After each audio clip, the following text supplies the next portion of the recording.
आज बच्चों हमको इंटेक्स और एक्सरसाइज के क्वेश्चंस डिस्कस करने थे, ठीक है। इस चैप्टर के थोड़ा सा बच्चों देखो, बायो का जो ये चैप्टर है, 8th चैप्टर और 9th चैप्टर, इसके जो क्वेश्चन आंसर्स है ना, थोड़े से सब्जेक्टिव भी हो सकते हैं। मतलब आप थोड़ा सा अपनी तरफ से बना के भी लिख सकते हो, ऐसा नहीं है कि इसका कुछ स्टेपल्ड आंसर है कि आपको यही लिखना है, ठीक है। पर इंटेक्स और एक्सरसाइज में जाने से पहले मैं आपसे पूछना चाहूंगा, अगर आपके कोई डाउट्स हो तो, किसी के किसी चीज में। भी एक बार मेरे को वो बता दो, फर्टिलाइजेशन नॉट हैपेंड वाला फिर से, मतलब क्या होता है जब फर्टिलाइजेशन नहीं होती तो। अच्छा, हाँ, बेवजह चले। भैया जैसे 45 to 50 की एज पे हमारी मेंस्ट्रुअल साइकिल स्टॉप हो जाती है, हाँ जी, तो उसका मतलब एग्स मैच्योर होने बंद हो जाते हैं ना। हाँ, उसके बाद वो जो है प्रेग्नेंट नहीं हो सकती लेडी।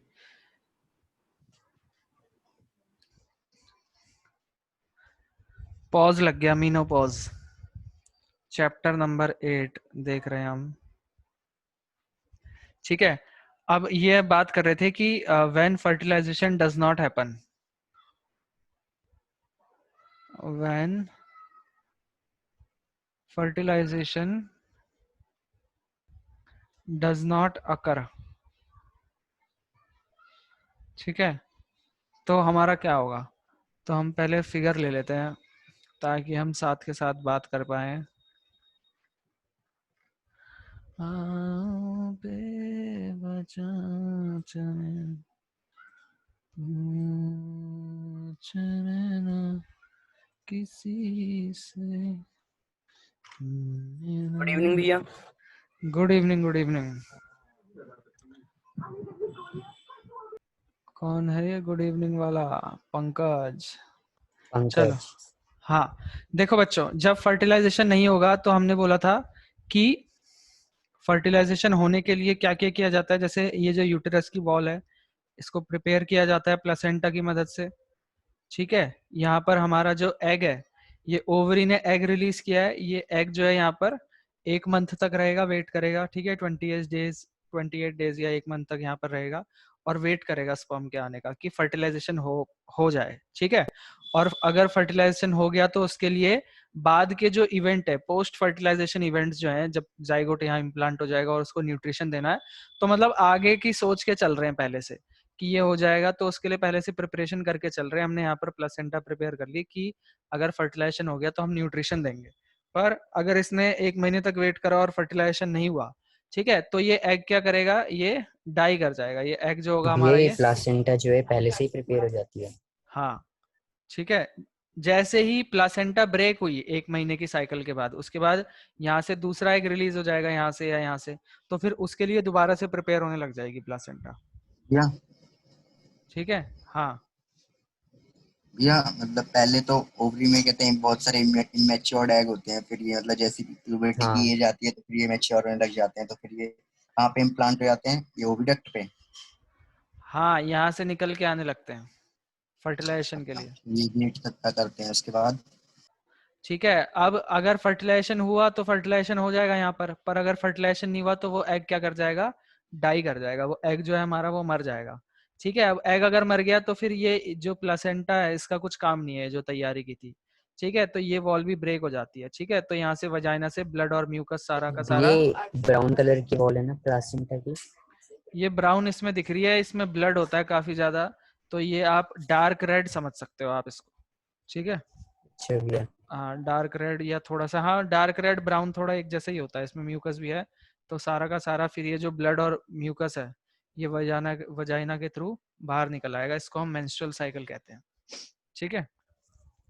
अगर ओके। फर्टिलाइजेशन नहीं होता है तो, अगर फर्टिलाइजेशन हो गया तो फिर दूसरी कहानी है। फिर यहाँ से जाइगोट इम्प्लांट हो जाएगा यूटेरस की, ये प्लासेंटा के ऊपर, यूटेरस की वॉल पे। उसके बाद इसको जो है न्यूट्रिशन मिलता रहेगा, ये बड़ा होता रहेगा और फिर बेबी बना भैया लेगा। हाँ बेटा।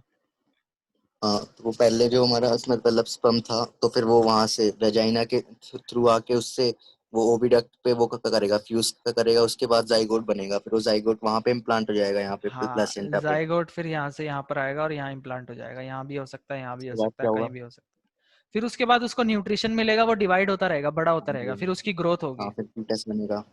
ठीक है, जाइगोट से एम्ब्रियो, फिर एम्ब्रियो से फीटस, फिर फीटस से भैया वो जो आपने एक बार बताया था कि वो विलाई होती है, वो वाला एक बार बताना कि प्लासेंटा से विलाई कनेक्टेड होती है बहुत सारी। ये जो हमारी प्लासेंटा है, मान लो ऐसे डिस्क लाइक स्ट्रक्चर है, ठीक है, इसके एक साइड पर जो मदर की साइड है, ये हमारी मदर की साइड है, इस पर कई सारी ब्लड वेसल्स लगी होंगी, मतलब इसके आसपास जो भी ब्लड वेसल्स हैं, यहाँ पर क्या लगी हैं, बहुत सारे विलाइज लगे हैं। ये क्या करेंगे, ब्लड वेसल्स जो हैं उनमें से न्यूट्रिएंट्स को एब्जॉर्ब करेंगे।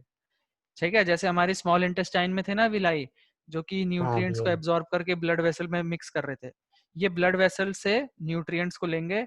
ठीक है, और यहाँ से जो बेबी की साइड होगी या जो फीटस की साइड होगी उसमें न्यूट्रिएंट्स पहुंचा देंगे, और यहाँ से जो एक्सक्रीटरी प्रोडक्ट होगा वो इन विलाइस के थ्रू ब्लड में मिक्स कर दिया जाएगा। ठीक है, ठीक है भैया। या और हाँ, जो यूट्राइन वॉल है वो भी कहाँ पे मतलब मदर की जो यूट्राइन वॉल है वो कहाँ पे चिपकी हुई है प्लासेंटा से? ये प्लासेंटा है, ये दिख रहा है, ये जो ब्राउन कलर का है ये हाँ भैया हाँ, प्लासेंटा है, दिख इसके रहा है, पीछे दिख रहा है। यूटेरस की वॉल ही तो है। पीछे मतलब यहाँ पे तो यूटेरस आ जाता है। हाँ तो यूटेरस, अरे जो यूटेरस है पीछे उसकी जो है। ये एंड है, ये इसकी वॉल है ना, उसकी वॉल के ऊपर चढ़ा हुआ है ना ये प्लासेंटा, हाँ समझ भैया, गए? हाँ हाँ, भैया। ठीक है। अब और किसी का कोई डाउट, या इन टेक्स्ट क्वेश्चन स्टार्ट्स करें? स्टार्ट्स स्टार्ट्स करते हैं भैया, बड़ी स्टडी को करते हैं। स्टार्ट्स करते हैं भैया। चलो, सचिन जी आपको कुछ पूछना है? आपका माइक ओपन सा पड़ा हुआ है, ऐसा लग रहा है आप कुछ बोल रहे हो पर आपके विचार हम तक पहुंच नहीं पा रहे।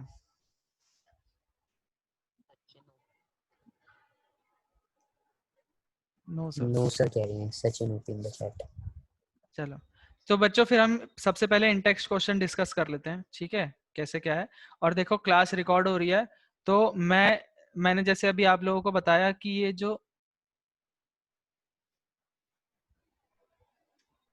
ठीक हो गया, मेरे को लगा स्क्रीन खराब हो गई थी। हाँ, मैं आप लोगों को ये कह रहा हूँ कि जैसे कि मैं कह रहा था कि इसके जो आंसर हैं वो सब्जेक्टिव हैं थोड़े से, जैसे सोशल के आंसर होते हैं ना वैसे आंसर हैं, तो मैं वर्बली बता दूंगा क्योंकि लिखवाऊंगा नहीं, जो मैं वर्बली बोल रहा हूँ ये रिकॉर्डिंग हो रही है, आप लोग सुन सुन के लिख लेना, ठीक है, नहीं तो लिखने में काफी टाइम वेस्ट हो जाएगा। जैसे पहला क्वेश्चन कहता है what is the importance of DNA copying in reproduction. DNA कॉपिंग में, सॉरी, रिप्रोडक्शन की प्रोसेस में डीएनए कॉपिंग की इंपॉर्टेंस क्या है? ठीक है, तो सबसे पहले आप बोलोगे कि जो हमारी रिप्रोडक्शन की प्रोसेस है उसमें डीएनए कॉपिंग की सबसे बड़ी इंपॉर्टेंस तो ये है कि जो नया इंडिविजुअल फॉर्म हो रहा है उसके लिए जो बेसिक डिजाइन है, जो बेसिक डिजाइन है वो कौन बनाएगा? डीएनए बनाएगा। जो बेसिक डिजाइन है बॉडी का वो कौन बनाएगा? डीएनए बनाएगा, डीएनए की कॉपिंग से ही बनेगा। ठीक है, पहला तो मेन इंपॉर्टेंस ये है। दूसरी मेन इंपॉर्टेंस ये है कि डीएनए की कॉपिंग के दौरान हमें वेरिएशन मिलती है जो कि हमारे सर्वाइवल के लिए हेल्पफुल होती है ना। जैसे कि हमने आपको बताया था कि जो डीएनए कॉपिंग की प्रोसेस होती है, डीएनए कॉपिंग जब होती है तो दो चीजें होती हैं, एक तो आती है हमारी सिमिलैरिटीज,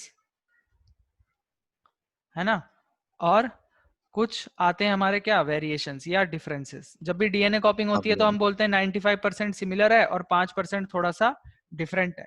तो ये जो 95% सिमिलैरिटीज है, यहाँ से हमको क्या मिल रहा है? बेसिक बॉडी डिजाइन मिल रहा है ना, कि आपकी बॉडी का स्ट्रक्चर बनेगा ही कैसा, ह्यूमन का स्ट्रक्चर बन जाएगा या पक्षी का स्ट्रक्चर बन जाएगा, उसका उसके लिए बेसिक बॉडी डिजाइन होना चाहिए। ठीक है, तो डीएनए कॉपिंग की वजह से एक तो हमको जो नया इंडिविजुअल है उसको बेसिक बॉडी डिजाइन मिलेगा, और जो वेरिएशन है इसकी वजह से हमको क्या मिलेगा? सर्वाइवल के लिए हेल्पफुल है। ठीक है,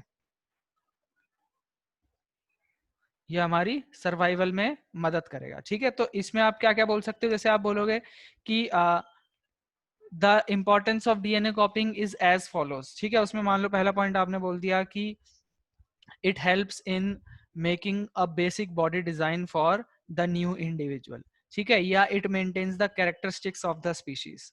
ठीक है, या आप क्या बोल सकते हो? इट भैया मेंटेन, हाँ मेरे को एक बार वो बता दो, मतलब वो थोड़ा सा, जो सेल होता है, सेल का जो न्यूक्लियस होता है उसके अंदर वो होता है, क्रोमोसोम्स होते हैं ना। अभी रुक जाओ बेटा, पहले एक बार ये बात समझ लो, ठीक अच्छा है। पहले बता दो। हाँ, ठीक है, इसके अलावा और क्या बोल सकते हो कि DNA कॉपिंग produces variation which is the basis of evolution of new species, जिसकी वजह से हमारा क्या होता है, स्पीशीज का इवोल्यूशन भी होता है। ठीक है, ये आप सारी चीजें इसमें बोल सकते हो पॉइंट्स की फॉर्म में।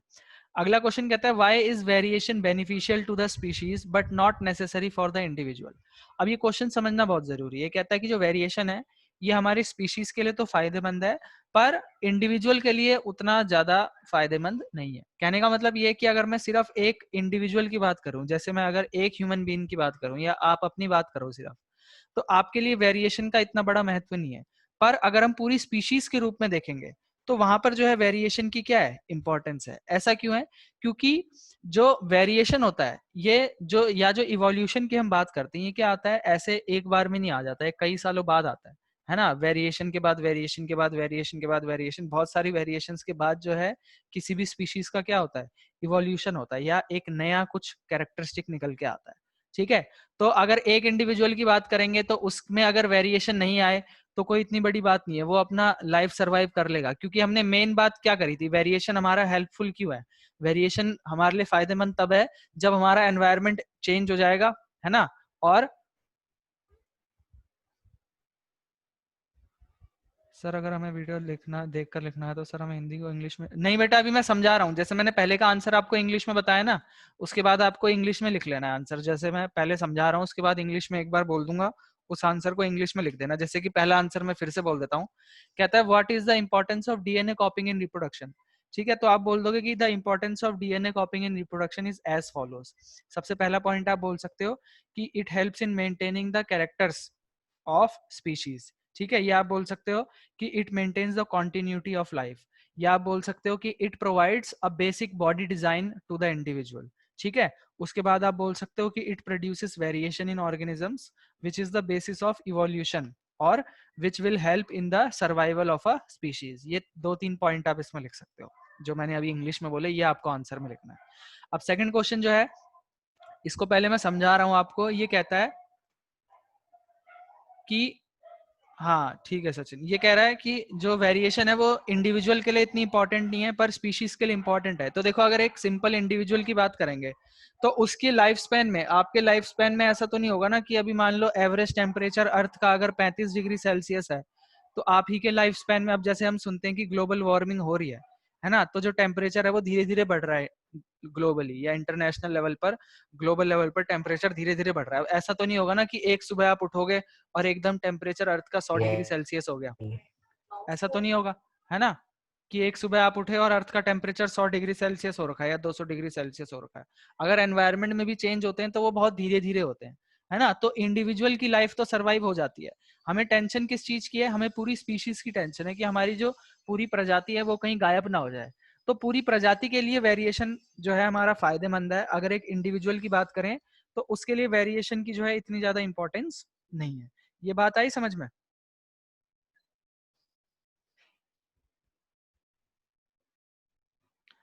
ये बात आई बच्चों समझ में? हाँ भैया। हाँ भैया। हाँ, तो इसके आंसर में आप बोल सकते हो कि the variation is beneficial to the species but not necessary to the individual, as whenever a change will occur in the atmosphere या in the environment of the earth, the change will take some time to happen। या आप बोल सकते हो कि जो variation है उसको, सॉरी, जो हमारे चेंज है एनवायरमेंटल चेंज, उनको होने में क्या लगेगा, कुछ टाइम लगेगा। ठीक है, for that time being the survival of individual is not that important but the survival of species is important। हमारा जो इंडिविजुअल है उसका सर्वाइवल इतना इंपॉर्टेंट नहीं है। वो अगर इंडिविजुअल सिंपल एक अगर इंडिविजुअल मर जाता है तो इतना फर्क भी नहीं पड़ता। हमारी पूरी स्पीशीज जो है वो साफ नहीं होनी चाहिए, मतलब वो पूरी गायब नहीं होनी चाहिए, है ना। तो इसका आंसर आप ऐसे हाँ लिख भैया। सकते हो कि द वेरिएशन, या बोल सकते हो the population of an organism interact with the interact with an ecosystem. जो एक ऑर्गेनिज्म के आसपास का एनवायरनमेंट होता है उसको हम इकोसिस्टम बोलते हैं। तो आप बोल सकते हो the population of an organism interact with an ecosystem. ठीक है, एंड दैट ऑर्गेनिज्म और that species is surviving in that given condition, या इसमें जो टर्म यूज हुई थी niches, in case of sudden environmental changes the population will get affected and the organism which are able to survive will later the क्या बोलेंगे हम, the population of organisms which are able to survive, इसको मैं लिख लेता हूं एक बार, बना बना के इसका आंसर हम लिख लेते हैं। देखो इसका आंसर आप ऐसे लिख लेना। दूसरे का लिख रहे हो ना भी आप? हाँ दूसरे का लिख रहे हैं। हम बोल सकते हैं कि द हाँ। Population of a species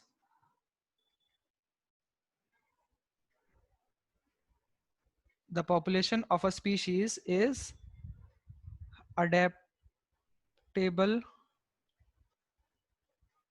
to a given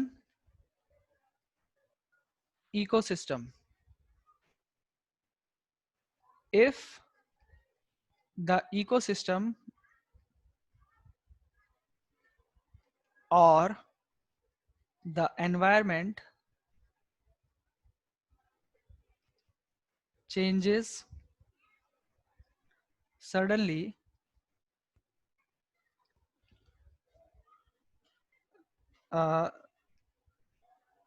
the species will have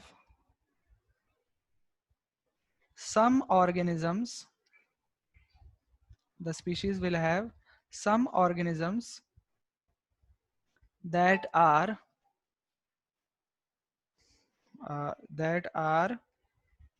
able to survive. that are able to survive, that yeah, which will be that are able to survive in that environment.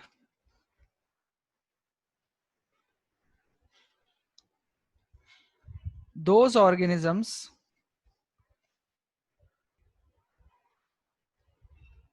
will later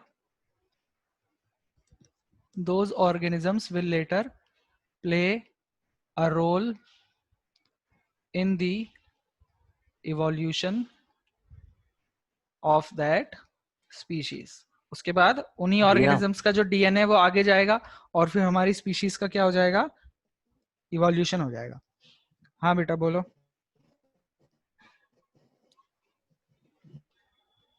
भी यहाँ पे player role की role ही आना चाहिए। क्या कह रहे हो? मैं क्या कह रहा हूँ कह भी रहे यहाँ पे प्लेयर रोल की जगह प्लेयर मेजर रोल नहीं आना चाहिए। प्लेयर रोल अजीब सा लग रहा है।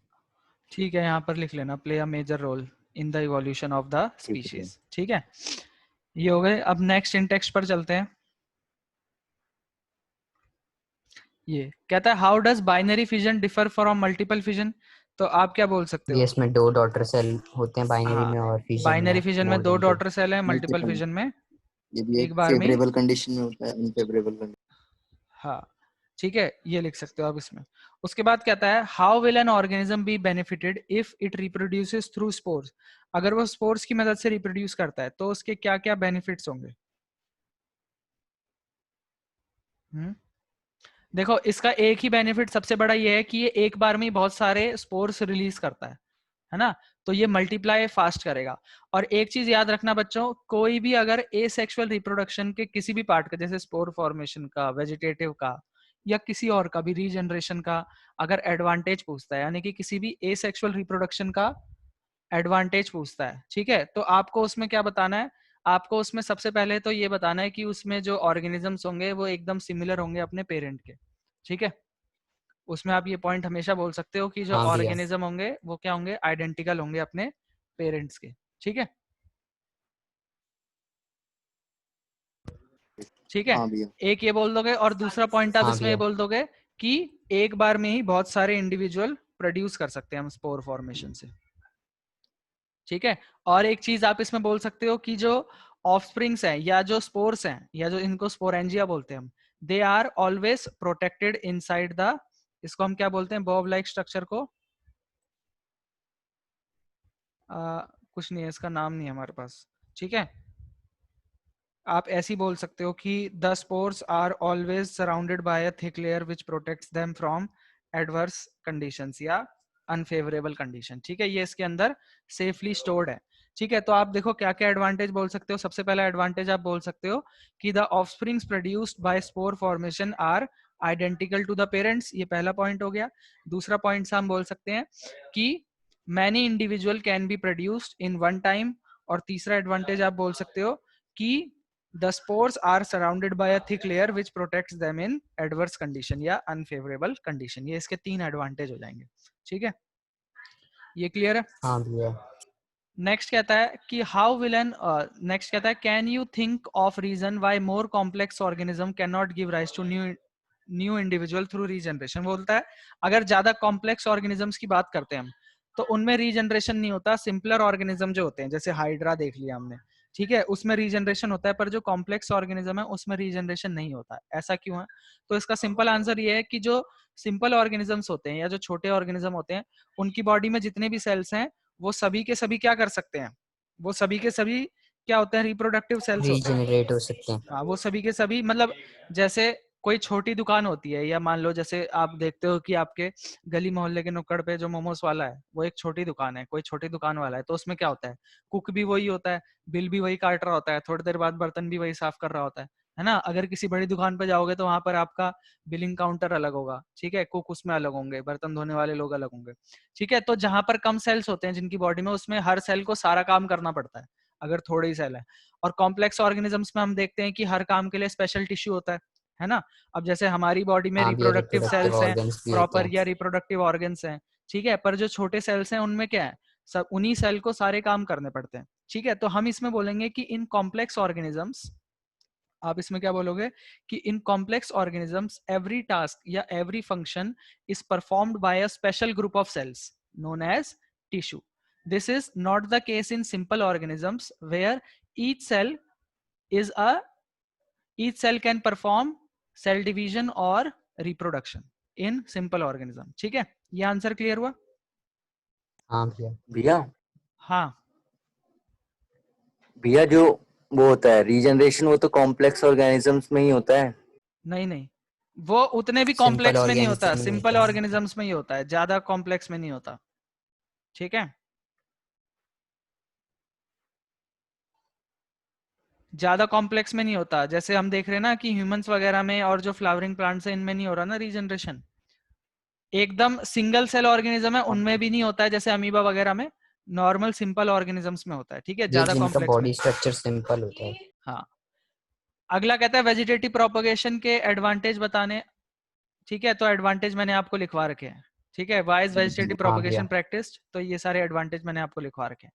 कहता है why is DNA copying an essential part of process of reproduction. फिर से डीएनए कॉपिंग का इंपॉर्टेंस पूछी है, वही आंसर लिख देना जो हमने उसमें लिखा था। डीएनए कॉपिंग की इंपॉर्टेंस क्या क्या है? पहली बात तो बेसिक बॉडी डिजाइन मिलता है, दूसरा वेरिएशन में हेल्पफुल है, ठीक है, वेरिएशन लाने में और सर्वाइवल के लिए। नेक्स्ट, कैरेक्टरिस्टिक फीचर्स भी देता है भैया ऑफस्प्रिंग में।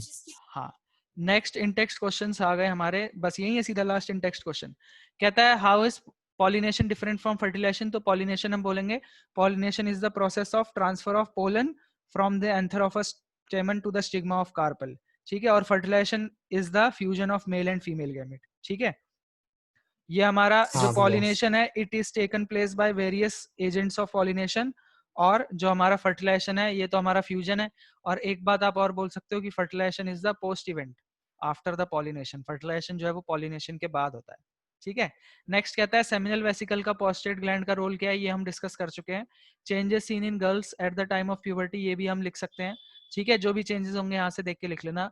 How does the embryo gets nourishment inside the mother body, तो आप बोल देना embryo gets nourishment inside the mother's body by a disc like structure known as placenta. और उसके बाद प्लासेंटा के फंक्शन मैंने आपको लिखवाए थे पिछली क्लास में, वही लिख लेना सीधा।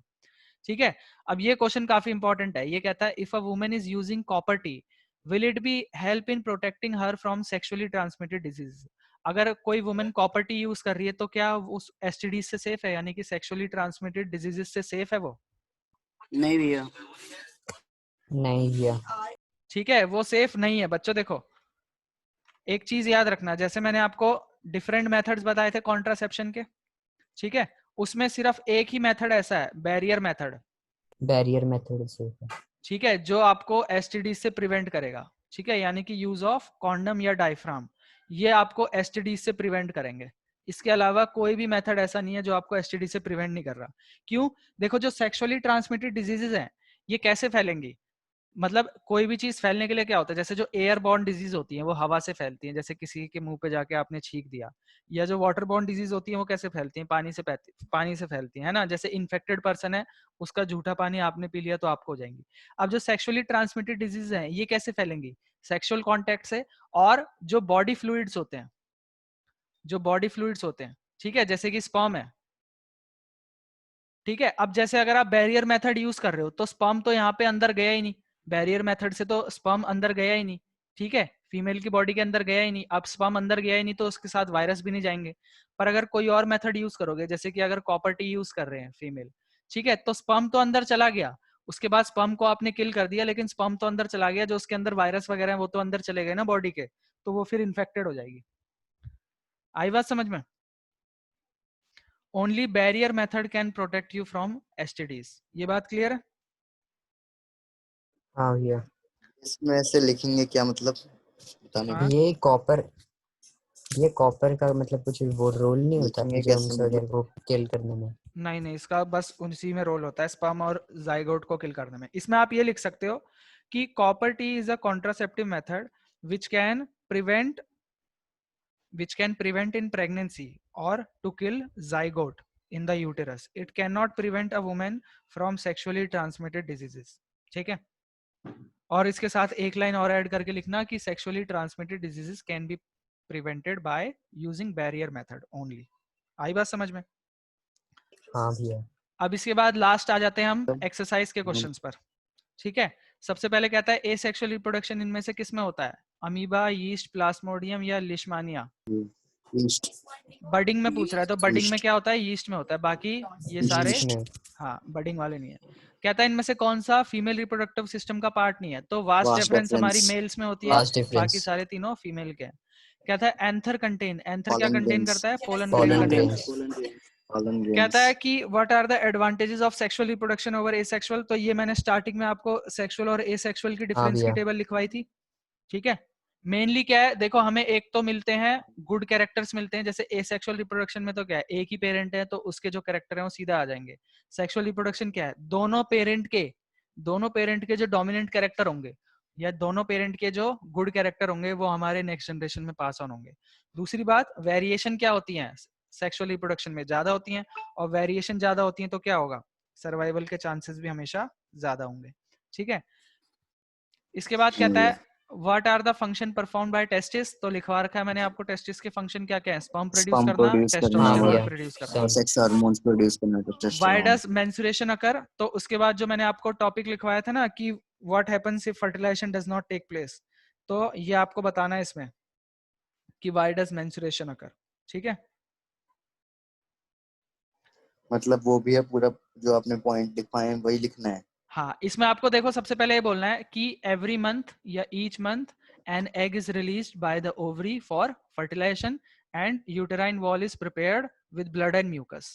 अभी मैं बोल रहा हूँ यही लिख लेना, ठीक है। If the fertilisation does not take place द egg dies and the uterine wall containing blood and mucus starts breaking and all the blood comes out and all the blood and mucus comes out through vagina. This is menstruation and this occurs in every each month या every month, ठीक है। उसके बाद कहता भैया है इसमें हमने प्लासेंटा का तो वो करा ही नहीं। प्लासेंटा वही है ना, जो ब्लड और म्यूकस की जो वॉल ये- प्रिपेयर हो रही है वो प्लासेंटा ही अच्छा है, भैया। ठीक है। प्लासेंटा के बारे में आपको तब लिखना है जब हम एम्ब्रियो के न्यूट्रिशन नरिशमेंट की बात करते हैं, ठीक है। अगला कहता है label diagram of longitudinal section of flower, ये मैंने आपको बना के दिखा रखा है। डिफरेंट मेथड ऑफ कॉन्ट्रासेप्शन 4 लिखवा दिए थे कल, वही लिखने हैं सीधा। How are the mode of reproduction different in unicellular and multicellular, ठीक है। तो यूनिसेलुलर में आपके क्या क्या है, फिजन है, बडिंग है, और मल्टीसेलुलर में आपके क्या क्या है, क्या बोलते हैं आपके, स्पोर फॉर्मेशन है, वेजिटेटिव प्रोपगेशन है, और फिर सेक्सुअल रिप्रोडक्शन है। कहता है how does reproduction help in providing stability to the population, तो ये वही वाली बात है कि जब रिप्रोडक्शन होगा तो डीएनए कॉपिंग होगी, डीएनए कॉपिंग होगी तो वेरिएशन आएंगे, और वेरिएशन आएंगे तो क्या आएगा, सर्वाइवल के लिए, मतलब स्टेबिलिटी आएगी पॉपुलेशन में हमारी, ठीक है। फिर कहता है what could be the reason for adopting contraceptive method, तो रीजन भी हमने पिछली क्लास में डिस्कस किए थे, ठीक है। कॉन्ट्रासेप्टिव मेथड यूज करने के रीजन क्या क्या हो सकते हैं, सेक्स बिफोर मैरिज हो सकता है, या फिर और क्या लिखवाया था मैंने, दूसरा gap between gap between two childrens, और क्या बोल सकते हैं, और कॉन्ट्रासेप्शन का मेथड एक और not prepared for the child. Not prepared for the child हो सकता है। इसके अलावा देखो और भी याद आ रहे हैं मेरे को, जैसे कॉन्ट्रासेप्टिव मेथड का यूज हम कैसे कैसे कर सकते हैं, जैसे अभी हमने बात करी कि सेक्सुअली ट्रांसमिटेड डिजीज से अगर हमें बचना है तो हमें बैरियर मेथड यूज करना चाहिए, तो हम बीमारियों से बचे रहेंगे, है ना। तो हम बोल सकते हैं to provide safety from sexually transmitted diseases, ये भी हम बोल सकते हैं। या हम ये बोल सकते हैं to control the birth rate and prevent the increase in population, इसलिए भी हम इसका यूज कर सकते हैं कि पॉपुलेशन कंट्रोल में यूज कर सकते हैं हम इसका, है ना। ये हाँ क्लियर है भैया बच्चों खत्म सारे हो गया। क्वेश्चन। ये हमारा खत्म हो गया चैप्टर, ठीक है। और ट्यूसडे को अब आप लोग दोगे इसका टेस्ट, आई बात समझ में? या हाँ एक बार ये बताना, हाउ आर द पूछनी है मोड्स ऑफ रिप्रोडक्शन डिफरेंट इन ये वाला। सर, एक चीज पूछनी है। यूनिसेलर में आप बोल दोगे कि यूनिसेलर ऑर्गेनिजम्स जो होते हैं उसमें जो रिप्रोडक्शन होता है, ठीक है, वो बॉडी के हर सेल्स कर सकते हैं, ठीक है। या आप ये बोल सकते हो कि यूनिसेलर ऑर्गेनिजम्स जो है इसमें जो रिप्रोडक्शन है वो हमारा अमीबा के जैसे होता है, या दूसरा आप बडिंग बोल सकते हो, इनमें अमीबा सॉरी फिजन और बडिंग इन प्रोसेसेस का यूज करते हैं। मल्टीसेलुलर ऑर्गेनिजम्स में मोड कैसे डिफरेंट है, ये वेजिटेटिव प्रोपगेशन या स्पोर फॉर्मेशन या फिर सेक्सुअल रिप्रोडक्शन का यूज करते हैं। हाँ सचिन। सर मैं आपसे मान लो कि सर इस चैप्टर का नहीं है सर, वो मुझे कुछ पूछना है। सर अगर वो है, क्या बोलते हैं, अगर किसी का रिफ्रैक्टिव इंडेक्स ज्यादा है तो सर उसकी स्पीड ऑफ लाइट कम होगी ना। हाँ तो सर और फिर मतलब कि वो होता है ना इसका इनवर्सली प्रोपोर्शनल। हाँ, मैंने क्लास में रिलेशन बना के दिखाया था आप लोगों को हाँ जब सर, पढ़ाया था। पता है क्या सर, वो स्कूल में ना मतलब कि जब टेस्ट हुआ था ना तो उसमें यही था कि बताओ कि किसमें सबसे ज्यादा, किसका सबसे कम होएगी स्पीड ऑफ लाइट। तो मैंने सबसे ज्यादा लिखा था रिफ्रैक्टिव इंडेक्स, मतलब कि जिसका सबसे ज्यादा रिफ्रैक्टिव इंडेक्स होएगा वो हाँ, कम होएगा उसका स्पीड ऑफ लाइट। तो सर टीचर ने वो आंसर गलत कर रखा है। तो सही क्या है? नहीं सर, वो उन्होंने पूछा था ना कि किसमें रिफ्रैक्टिव हाँ इंडेक्स हाँ, तो मतलब उसका कि फिर सही आंसर क्या बताया मैडम ने? सर अभी तो सर चेक करके दिया था सर, अभी तो मैं तुम एक मंडे काम करो को। ना, उस क्वेश्चन को तुम गूगल पे लिखो और गूगल पे जो आंसर आता है उसका स्क्रीनशॉट मैम को भेज दो,